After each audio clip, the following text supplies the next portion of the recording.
أحياء عند ربهم يرزقون فرحين بما آتاهم الله من فضله ويستبشرون بالذين لم يلحقوا بهم من خلفهم ألا خوف عليهم ولا هم يحزنون صدق الله مولانا العلي العظيم وصدق رسوله النبي الكريم ونحن على ذلك لمن الشاهدين والشاكرين والحمد لله رب العالمين. اللهم صل على سيدنا محمد وعلى آل سيدنا محمد مبارك وسلم. اللهم صل على سيدنا محمد وعلى آل سيدنا محمد مبارك وسلم. اللهم صل على سيدنا محمد وعلى آل سيدنا محمد مبارك وسلم. گزشتہ 2-3 جمعوں سے صحابہ کرام میں ان کی قربانیاں اور ان کی شہادتوں کا تذکرہ کر رہا تھا، اور 2 جمعہ سے سیدنا عمر فاروق رضی اللہ تعالیٰ عنہ کے فضائل، مناقب اور ان کے خدمات عرض کر رہا تھا. اتنی بڑی ہستی کہ جو 22 لاکھ مربع میل کا مالک ہے اور اپنے زمانے کا سپر پاور ہے. اللہ تبارک تعالیٰ نے کیا شان ان کو عطا فرمائی تھی. یکم محرم الحرام کو عمر فاروق رضی اللہ تعالیٰ عنہ کی شہادت ہوئی. 18 ذی الحجہ کو اس سے پہلے سیدنا عثمان غنی رضی اللہ تعالیٰ عنہ کی شہادت ہے، اور آج 13 محرم 10 محرم الحرام کو سیدنا حضرت حسین رضی اللہ تعالیٰ عنہ کی شہادت ہے. یہ مہینہ اور یہ تاریخ ہر سال آتا ہے اور ہمیں اسلامی تاریخیں یاد دلاتا ہے، لیکن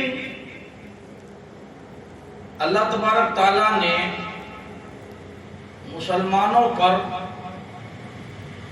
کسی دن کی کوئی خاص بات نہیں ہے، کسی مہینے کی یا کسی تاریخ کی کوئی تخصیص نہیں ہے، بلکہ یوں کہیں ہر دن کسی نہ کسی طریقے سے اللہ پاک نے کریمی فرمائی. ہر دن اللہ تبارک تعالیٰ نے فضل فرمایا. علماء نے لکھا ہے کہ جس دن آدم علیہ السلام کا پتلا تیار ہوا، روح پھونکی تو محرم کی 10ویں تاریخ تھی. جس دن حضرت آدم علیہ السلام کی توبہ قبول ہوئی تو علماء نے لکھا وہ بھی محرم کی 10ویں تاریخ تھی. نوح علیہ السلام کے قوم پر طوفان کا عذاب آیا اور نوح علیہ السلام کے جو پیروکار تھے ان کی کشتی کو جو پناہ ملی تو وہ بھی محرم کی 10ویں تاریخ تھی. موسیٰ علیہ السلام اور ان کی قوم کو فرعون کے ظلم و ستم سے نجات ملی اور دریا کے بیچ سے اللہ تبارک تعالیٰ نے رستے بنا کر کے دیا اور فرعون کو جو غرق کیا، علماء نے لکھا وہ بھی محرم کی 10ویں تاریخ تھی. عیسیٰ علیہ السلام کو آسمان پر اٹھا لیا گیا، علماء نے لکھا وہ بھی محرم کی 10ویں تاریخ تھی. اور سیدنا حسین رضی اللہ تعالیٰ عنہ کی شہادت ہوئی تو وہ بھی محرم کی 10ویں تاریخ تھی. علماء نے لکھا کہ قیامت جو قائم ہوگی وہ بھی محرم کی 10ویں تاریخ ہوگی. تو اس سے پتہ چلا کہ یہ مہینہ خاص کر محرم الحرام کا مہینہ کسی طرح سے بھی کوئی منحوس مہینہ نہیں ہے، پاکیزہ مہینہ ہے، عظمتوں والا ہے، برکتوں والا ہے. یہ عقیدے کی غلطی ہے کہ بعض لوگ اس مہینے کو اپنے نظریے اور اپنے عقیدے کے مطابق اس کو اچھا نہیں سمجھتے. اب بعض تو اس سے بھی آگے بڑھ کے اس مہینے میں وہ شادیاں نہیں کرتے، اس مہینے میں وہ دکان مکان یا کوئی اچھا کام کرنا اچھا نہیں سمجھتے کہ صاحب یہ غم کا مہینہ ہے، سیدنا حضرت حسین رضی اللہ تعالیٰ عنہ کی شہادت کا مہینہ ہے، بعض تو اس سے بھی آگے بڑھ کر کے غم میں پتہ نہیں کیا کیا کرتے ہیں۔ اب میں جان بوجھ کر کے بول رہا ہوں، پتہ نہیں کیا کیا کرتے ہیں۔ اب میں آگے اور کچھ کھل کر کے بولوں تو آپ کہیں گے صاحب یہ تو کوئی سیاسی تقریر ہو گئی۔ مجھے کسی جماعت کو اور کسی فرقے کو ٹارگٹ کرنا نہیں ہے، ہمیں تو ہمارا اپنا عقیدہ بیان کرنا ہے، ہمارا مسلک ہمیں بیان کرنا ہے، اور ہمارا جو ہے نظریہ ہمیں دنیا والوں کو دینا ہے۔ چوروں کا پکڑنا پولیس کا کام ہے، ہمارا کیا ڈیوٹی ہے؟ ہم کیوں اس کے پیچھے بھاگیں؟ جو جیسا کرے گا وہ ویسا بھرے گا۔ باقی جو کچھ وہ کیا جاتا ہے نا، اللہ کی قسم دور دور تک اسلام کا اس سے کوئی تعلق نہیں۔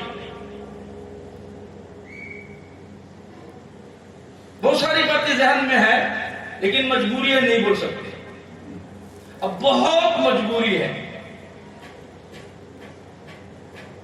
کیا کیا عقیدے رکھتے ہیں، یہ نہیں کھانا، یہ نہیں کرنا، ایسا کرنا، ایسا نہیں کرنا، یہ وہ فتوے ہمیں سناتے ہیں، ہمیں دین وہ بتا دیتے ہیں، ہمیں اسلام سکھاتے ہیں۔ اللہ خیر فرمائے۔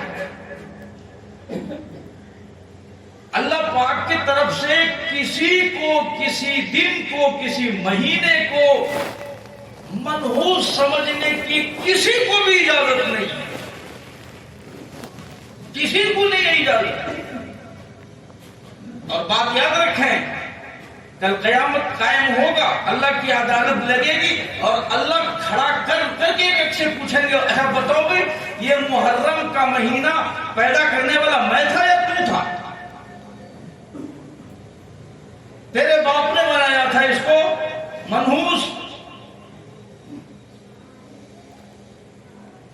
اسی لیے الحمدللہ میں نے ایک تاریخ بتائی کہ اس مہینے میں ان تاریخوں میں پہلے سے حضرت آدم علیہ السلام سے لے کر کے ہمارے نبی تک اور بعد میں آنے والے دنوں تک، قیامت بھی اسی دن میں، اسی تاریخ میں قائم ہونی ہے۔ اس لیے ان تاریخوں کی روشنی میں یہ صاف معلوم ہوتا ہے کہ یہ دن، یہ مہینہ، یہ تاریخ ہے کسی قسم کی منحوس نہیں ہے۔ بعض اس سے آگے بڑھ جاتے ہیں، بعض تو بہت آگے بڑھ گئے ہیں، اور وہ اسلام کا رخ اس طرح پیش کرتے ہیں کہ ہمیں فلانے کے غم میں یہ کرتے ہیں، یہ کرتے ہیں، یہ کرتے ہیں، ہمیں فلاں سے، ہمیں حضرت حسین سے بہت عقیدہ ہے، ہمیں حضرت حسین سے بہت محبت ہے، اور ہم جو ہے اہل بیت سے بہت محبت کرتے ہیں، اور محبت کے اظہار میں، غم کے اظہار میں نہ جانے کیا کرتے ہو۔ لیکن ایک بات تو کھلا دھلا ہے، الحمدللہ ذمہ داری سے بیٹھ کے کہتا ہوں کہ اہل بیت سے، حضور سے اور حضور کے اہل بیت سے جو محبت اہل سنت والجماعت کرتی ہے، روئے زمین پر کوئی نہیں کرتی۔ یہ ذمہ داری سے کہا، اور اس کی دلیل یہ ہے کہ ہم حسین کو، اہل بیت کو صرف کسی دن میں، کسی مہینے میں، کسی تاریخ میں یاد نہیں کرتے، ہم تو ہر وقت ان کو یاد کرتے ہیں۔ کیسے؟ ہمارے علماء نے لکھا ہے کہ ہماری نماز اس وقت تک پوری نہیں ہوتی جب تک ہم آل رسول پر درود نہ پڑھ لیں۔ نماز تو پڑھتے بھئی آپ، ابھی جمعے میں پڑھیں گے نا، اللہم صلی علی محمد و علی آل محمد و علی آل حسین پر پر بھی اللہ درود ہو. اللہ محمد صلی اللہ علیہ وسلم پر لاکھوں کروڑوں درود. اور کس پر؟ محمد کے آل کون؟ حسین پر، حسن پر، حضرت فاطمہ پر، علی پر، حسین کے اہل بیت پر، اور جتنے بھی اہل بیت ہیں سب پر اللہ لاکھوں کروڑوں درود. ہمارا اہل سنت والجماعت کا عقیدہ ہے ہماری نماز اس وقت تک مکمل نہیں ہوتی جب تک آل رسول پر درود نہ پڑھو. نماز ناقص ہوگی. اور آگے بڑھ کر عقیدہ، ہماری دعا اس وقت تک قبول نہیں ہوتی جب تک آل رسول پر آپ درود نہ پڑھو. دعا کے آخر میں ہم کہتے ہیں نا وصلی اللہ تعالی علی خیر خلقہ وعلی آلہ واصحابہ وازواجہ وذریاتہ واہل بیتہ اجمعین برحمتک یا ارحم الراحمین. ہمارا عقیدہ ہے نا کہ جس دعا میں اول آخر درود شریف نہ پڑھا جائے اس کے قبولیت کی گارنٹی نہیں ہے. میرے نبی نے فرمایا جس دعا کی شروع میں درود اور آخر میں درود ہو اس کی قبولیت کی گارنٹی ہے. تو بھائی یہ فلسفہ ہمارے سمجھ میں اب نہیں آ رہا ہے. کیا جو ہر 5 ٹائم نماز میں، سنتوں میں، فرضوں میں، واجبات میں، نفل میں، تہجد میں، جمعے میں، رات میں، دن میں حسین کو یاد کرتا ہو وہ تو ماننے والے نہیں ہے. اور جو سال میں صرف 3 دن یاد کرے وہ حسین کے ماننے والے. یہ ذرا حساب کتاب ہمارے سمجھ میں نہیں آتا، آپ کے سمجھ میں آئے تو بھی آپ سمجھا دو کہ بھئی ہم کیسے ان کو بھول گئے ہیں. ہم تو ہر وقت ان کو یاد کرتے ہیں. اور حسین کا مقام اتنا اونچا ہے کہ اس کو بھولنا تو دور کی بات، ہمارا تو عقیدہ ہے صحابہ کے بارے میں ہمارا عقیدہ ہے کہ اس روئے زمین پر صحابہ کے مقابلے کی کوئی دوسری جماعت قیامت تک نہیں آ سکتی ہے. اور حضور صلی اللہ علیہ وسلم کے جو حسین ہیں یہ صرف صحابی نہیں ہیں، آپ ان کا مقام سمجھو. صحابہ کے بارے میں علماء نے شرط رکھی ہے صحابی کے بارے میں. کیا؟ کہ جس نے کلمہ پڑھا ہو ایمان کی حالت میں، عقیدت سے، محبت سے، پھر اس نے حضور کا دیدار کیا اور پھر اسی پر اس کا خاتمہ ہوا، وہ ہے صحابی. صحابی کی شرطیں کیا ہے؟ کہ جس نے کلمہ پڑھا، مسلمان بنا، پھر عقیدت سے، محبت سے میرے نبی کے چہرے انور کا وہ دیدار کیا. عقیدت ہے، محبت ہے، کلمہ بھی ہے، سب کچھ ہے، لیکن چہرے کا دیدار اویس کرنے کو نہیں ہوا. توجہ کریں، عقیدت بھی ہے، محبت بھی ہے، عظمت بھی ہے، ایمان بھی ہے، اسلام بھی ہے، قرآن بھی ہے. میرے نبی نے عمر کو فرمایا تھا کہ اویس جہاں مل جائے عمر اپنے لیے دعا کرا لینا، اللہ ان کی دعاؤں سے میری امت کی 1/3 لوگوں کی مغفرت کر دے گا. لیکن زیارت نہیں ہے، صحابی نہیں. صحابی کے لیے شرط ہے ایمان ہو، عقیدہ ہو، اسلام ہو، عظمت ہو، محبت ہو، پھر دیدار بھی ہو، اور پھر اسی پر خاتمہ ہوا ہو، تب جا کے ہے وہ صحابی. یہ تو ہو گیا صحابی.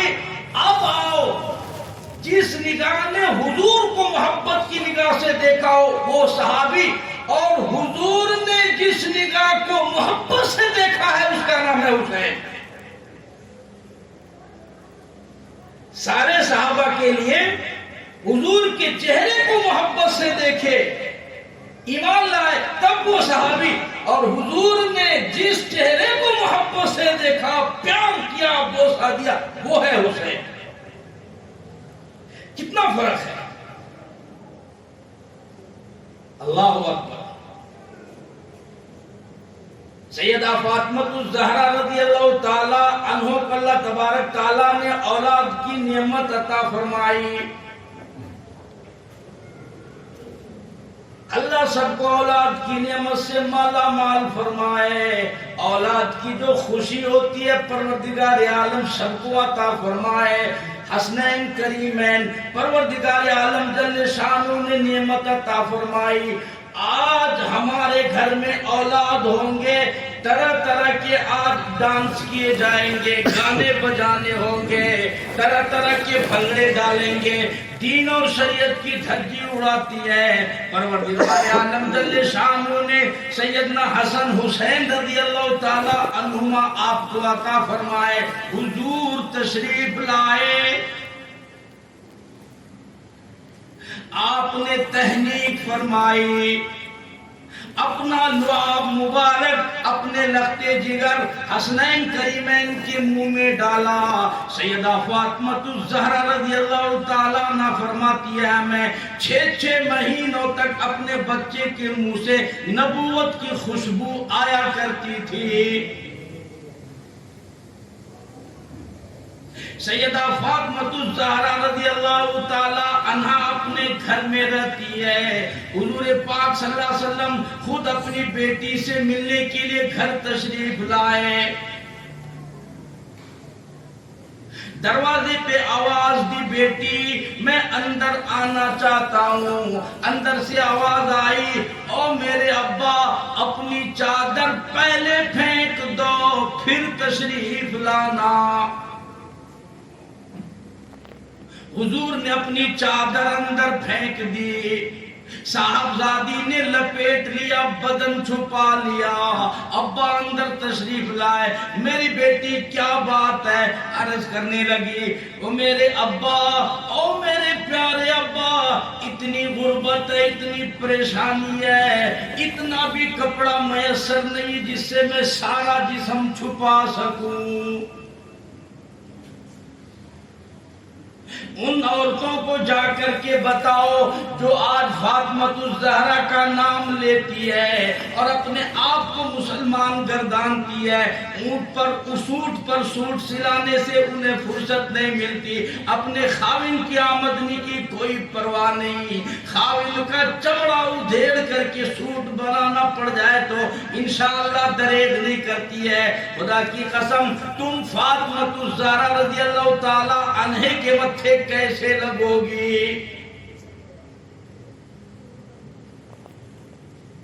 حضور اپنے گھر میں تشریف فرمائے، لختے جگر اپنے ابا سے ملنے حضور کے گھر تشریف لائی اور آدھی روٹی لا کر کے ابا کو پیش کر دی.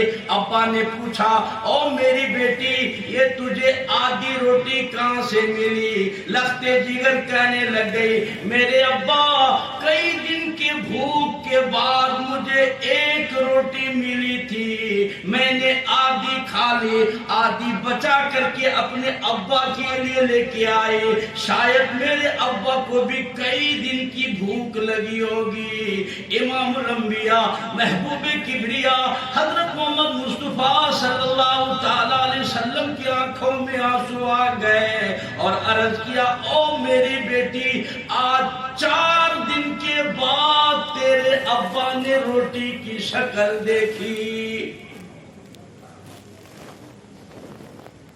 خدا کی قسم ادھر مقام اتنا اونچا ہے، ادھر درجات اتنے اونچے ہیں. آپ نے فرمایا سیدۃ النساء اہل الجنت فاطمہ. او لوگو، جنت میں تمام دنیا کی عورتوں کی سردار میری بیٹی ہے. فاطمہ کو اللہ نے جنت کی تمام عورتوں کا سردار بنایا ہے. ادھر کتنا اونچا مقام ہے، ادھر حالت یہ ہے کوئی اندازہ نہیں لگا سکتا. سیدہ فاطمہ الزہرا نے اپنے بچوں کے، اپنے لختے جگر نور نظر کی کس طرح سے پرورش کی تصور نہیں کر سکتے. ایک ایک وقت میں 3 کام کیا کرتی تھی سیدہ فاطمہ الزہرا۔ فرماتی تھی ایک ہاتھ سے جھولا جھلایا کرتی تھی، ایک ہاتھ سے آٹا خود گوندا کیا کرتی تھی، خود گوند لیتی تھی، اور منہ سے قرآن کریم کی تلاوت کیا کرتی تھی۔ تبھی تو پروردگار عالم جل شانہ نے ایسا بچہ ان کو عطا فرمایا۔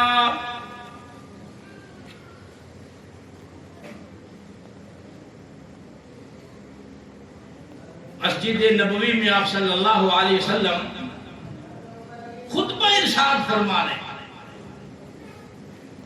ایک مسافر آیا، اٹھ کے کھڑا ہوا اور کہنے لگا یا رسول اللہ صلی اللہ علیہ وسلم، میں ہوں تو کافر، ہوں تو مشرک، لیکن مسافر ہوں، میرا وطن بہت دور ہے، گھر میرا بہت دور ہے، اگر آپ ایک سواری کا انتظام کر دیں تو بڑا احسان ہوگا آپ پر، آپ رحمت للعالمین ہیں۔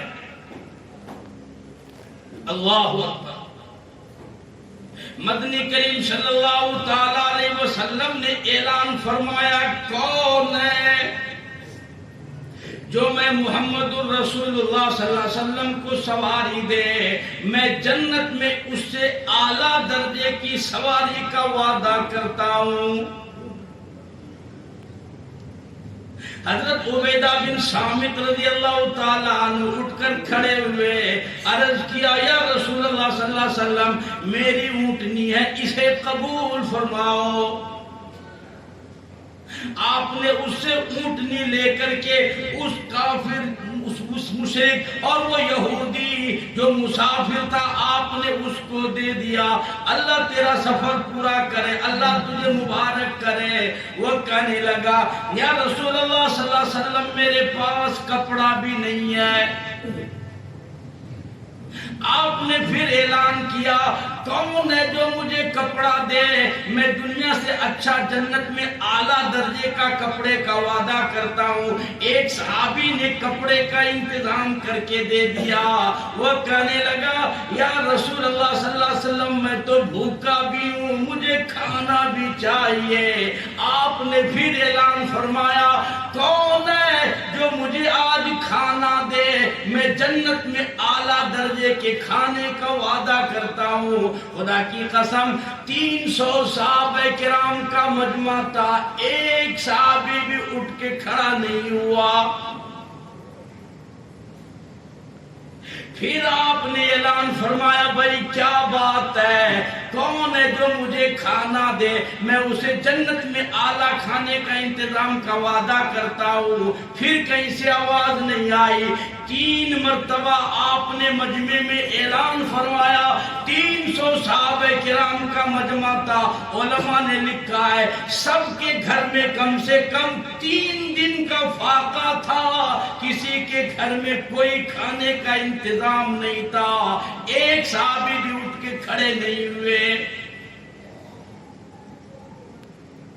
سلمان فارسی رضی اللہ تعالیٰ عنہ اٹھ کے کھڑے ہوئے، یا رسول اللہ صلی اللہ علیہ وسلم مجھے اجازت دو، میں ایسے دروازے پہ لے کے جاؤں گا جہاں سے خالی واپس نہیں آئیں گے، لوٹ کے نہیں آئیں گے، کچھ نہ کچھ تو ملے گا۔ پھر سلمان فارسی رضی اللہ تعالیٰ عنہ نے اس مسافر کا ہاتھ پکڑا، کہا میرے پیچھے پیچھے آؤ۔ جا کے دروازے پہ دستک دی، یا اہل بیت رسول اللہ،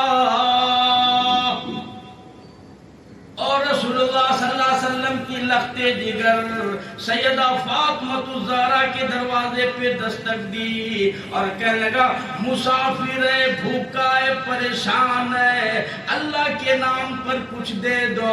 اندر سے آواز آئی اللہ پاک تمہیں برکت عطا فرمائے، دیکھ نہیں رہے ہو کئی دن کے فاقوں نے حسن حسین کی شکلیں بدل دی، گھر میں فاقہ ہے، تکلیف ہے، حسن حسین بھوکے ہیں، پریشان ہیں۔ سلمان فارسی اس مسافر کو لے کر واپس ہونے لگے۔ اندر سے آواز آئی ٹھہر جاؤ، میں کچھ انتظام کرتی ہوں۔ سلمان فارسی رضی اللہ تعالیٰ عنہ کو فرمایا سلمان یہ میری چادر لے جاؤ اور شمون یہودی کے پاس جا کر میری چادر گروی رکھ دو، بدلے میں غلہ لے کر کے آؤ، غلے کو کوٹ کر پیس کر کھیس بنا کر کے مہمان مسافر کو کھلا کر کے پھر بھیجوں گی۔ سلمان فارسی چادر لے کر شمون یہودی کے پاس مدینہ گیا اور جا کر کے کہنے لگا چادر کے بدلے غلہ دے دو، یہ مسافر بھوکا ہے، پریشان ہے۔ وہ یہودی غلہ بھی تولتا جاتا ہے اور روتا بھی جاتا ہے، اور اس نے پوچھا او یہودی تجھے کیا پریشانی آئی، تجھے کیا دکھ اور تکلیف آئی؟ غلہ بھی تولتا ہے، روتا بھی جاتا ہے۔ یہودی کہنے لگا رب ذوالجلال کی قسم آخری کتاب ہماری کتاب انجیل میں یہ بات موجود ہے، آخری زمانے کی پیغمبر کی بیٹی ہوگی، اس کے دروازے پر یہودی مسافر بھوکا ہوگا اور اس یہودی مسافر کی پیٹ کو بھرنے کے لیے وہ اپنی چادر ایک یہودی کے پاس گروی رکھے گی۔ میں اپنی کتاب کے مطابق وہ یہودی میں ہوں، مجھے بھی لے چلو، یہ غلہ بھی لے لو، چادر بھی لے لو۔ میں سچی پکی توبہ کرتا ہوں اور اسلام میں داخل ہونا چاہتا ہوں۔ میری کتاب کے مطابق میں خود یہودی ثابت ہوتا ہوں، مجھے نہیں چاہیے یہ اللہ اکبر جس نے بھوکوں کو کھانا کھلایا، ننگوں کو کپڑا پہنایا، جس کے اخلاق سے یہودی اسلام قبول کیے، میں اس پر کیسے قائم رہوں؟ میں سچی پکی توبہ کرتا ہوں، اسلام لاتا ہوں۔ فاطمہ الزہرا کے اخلاق سے یہودی کلمہ پڑھ کے مسلمان ہوئے، عیسائی کلمہ پڑھ کے مسلمان ہوئے، اور آج ہماری بیٹیوں کی حرکتوں سے ماں باپ کے سر شرم سے جھک جا رہے ہیں۔ سیدہ فاطمہ الزہرا رضی اللہ تعالی عنہا نے اپنے بچوں کی اس طرح تربیت فرمائی۔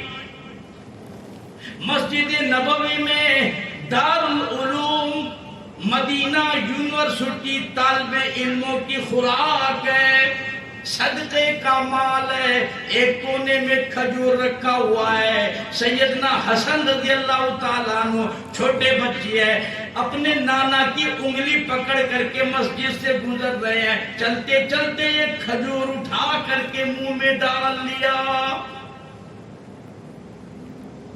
آپ نے یہ نہیں فرمایا بیٹا آئندہ ایسا نہیں کرنا، صدقے کا مال ہے، صدقے کا مال سیدوں کے لیے حرام ہے، تو سید ہے، آل رسول ہے، صدقے کا مال تیرے لیے حرام۔ حضور نے اپنے ہاتھ کی انگلی حلق میں ڈالی، حلق سے کھجور کا دانہ باہر نکالا اور نکال کر کے ڈھیر میں اٹھا کے رکھ لیا، تب جا کر فرمایا بیٹا صدقے کا مال حرام ہے سیدوں کے لیے، یہ الگ بات ہے، آج کے سیدوں کے لیے صدقے کا تو کیا جھٹکے کا مال بھی حلال ہے، نہ ملے وہ الگ بات ہے، مل تو جائے پہلے، مل جائے خالی۔ اس طرح پرورش کی۔ آج اگر حرام کا لقمہ میرے بیٹے تیرے جسم کے اندر چلے گیا تو کل جب یہ گردن کٹے گی تو بہت دکھ ہوگا اور گردن نہیں کٹ پائے گی، اس لیے کہ کربلا میں شہادت جو دینی ہے، اس وجہ سے حلال پاکیزہ رزق سے اپنے اولاد کی پرورش کی ہے۔ جمعے کا خطبہ دے رہے ہیں، چھوٹے بچے حضرت حسن گرتے پڑتے مصلیوں کے آگے آ گئے، آپ صلی اللہ علیہ وسلم نے خطبہ چھوڑ دیا، آگے بڑھے اور جا کر کے اپنے لختے جگر سیدنا حسن رضی اللہ تعالیٰ عنہ کو گودی میں اٹھایا، سینے سے لگایا اور لوگوں کو فرمایا وہ لوگوں ان ابنی لعل اللہ ان یصلح بها بین الفئتین عظیمتین من المسلمین، یہ میرا بیٹا، یہ یہ میرا لخت جگر، یہ میرا نور نظر مسلمانوں کی دو بڑی جماعتوں میں صلح کا پیغام لے کر دنیا میں آیا ہے۔ چنانچہ سیدنا امیر معاویہ اور حضرت حسن رضی اللہ تعالی عنہ میں جو صلح ہوا، بہت بڑی جنگ ٹلی، اس صلح کی وجہ سے لاکھوں مسلمان شہادت سے بچ گئے۔ آپ نے صلح کر لی، آپ نے حضرت امیر معاویہ رضی اللہ تعالیٰ عنہ کے حق میں آپ نے دستبرداری اعلان کیا، میں دستبردار ہوتا ہوں اور امیر معاویہ کے ہاتھ پہ میں بیعت کرتا ہوں۔ ان کی وجہ سے بہت بڑا فتنہ ٹل گیا، حضور نے اس کی پیشین گوئی پہلے فرمائی تھی۔ تو فضائل ہیں، مناقب ہیں، حسن حسین کے وہ حالات ہیں، اعلیٰ درجے کے متقی تھے، پرہیزگار تھے، عبادت گزار تھے، اللہ نے بہت اونچا مقام عطا فرمایا تھا۔ علماء نے لکھا حضور اتنی محبت کرتے، اتنا پیار کرتے، اتنا بوسہ دیتے، اتنا بوسہ دیتے دیتے علماء نے لکھا حسین کی صورت نبی کی جیسے ہو گئی تھی۔ پیار کرتے کرتے حسین کی شکل نبی کے جیسے ہو گئی تھی۔ تو جس چہرے کو محبت اور پیار کی نظروں سے حضور نے دیکھا اس کا نام ہے حسین۔ اور حسین نے پھر نمک حرامی نہیں کی ہے، حسین نے بے ایمانی نہیں کی ہے، ہمارے جیسے غداری نہیں کی ہے، حضور کے دین کو اور حضور کی شریعت کو، سنت کو نافذ کرنے کے لیے سر دھڑ کی بازی لگا کے دکھائی، اور وہ ہے کربلا کا واقعہ۔ اس لیے میں نے شروع میں یہ بات عرض کی تھی کہ باقی لوگ محرم کے مہینے میں حضرت حسین اور کربلا کے واقعے کو، تذکرہ کو بیان کرتے ہیں اور باقی لوگوں کو چھوڑ دیتے۔ علماء نے لکھا قطعاً جائز نہیں ہے، ہرگز جائز نہیں ہے بیان کرنا اس طرح سے، قطعاً نہیں۔ اسلام میں صرف ایک حسین نہیں ہے، یہاں تو لاکھوں حسین ہیں۔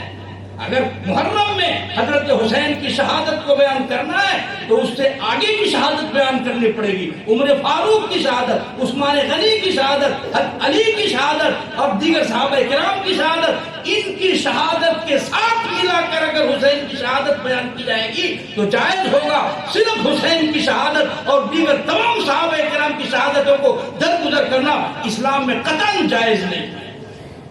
جو لوگ اس قسم کے کرتے ہیں وہ اسلام کی مخالفت کرتے ہیں، وہ روافض اور دوسرے طریقوں کو ایجاد کرتے ہیں، ہمارے یہاں قطعاً اس کی اجازت نہیں ہے۔